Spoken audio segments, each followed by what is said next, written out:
The federal government has provided $130 billion to local governments for climate resilience projects. But towns in Indiana that are most in need are the least likely to receive help. Ethan Sandweiss has more. Climate disasters have a disproportionate effect on poor and rural communities. Federal and state infrastructure climate resilience grants are designed to close that gap.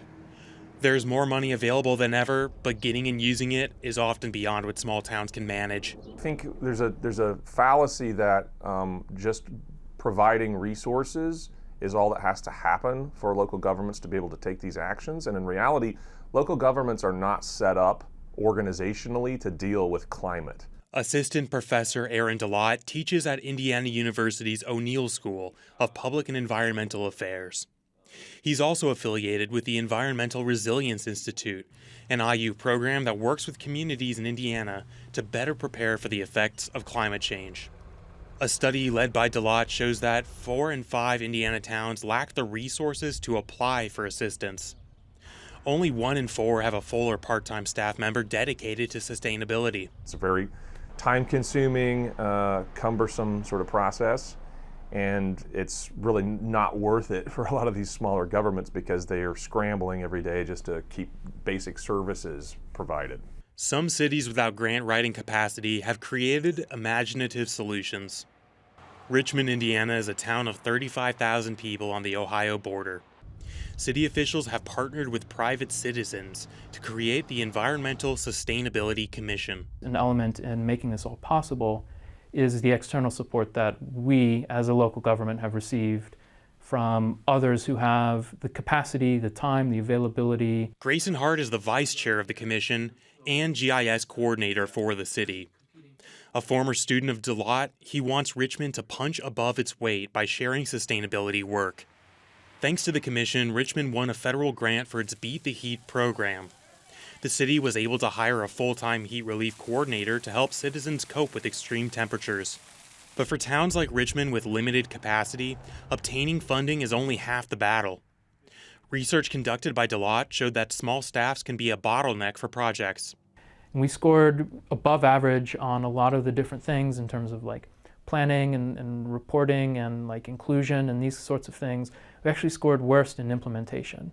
So implementation is the really big challenge in sustainability.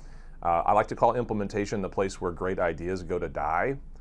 And that means that typically when we adopt policies, we don't devote a lot of attention to what happens after you adopt the policy, who has to implement it. That challenge is even more acute in smaller towns, such as Nashville, Indiana. City Council member Anna Hofstetter feels like when it comes to climate change, Nashville is under-equipped. We love grants. Who wouldn't? We'll take whatever money you want to give us. But applying for the grants is a full-time job. Some of Nashville's immediate problems have been exacerbated by climate change.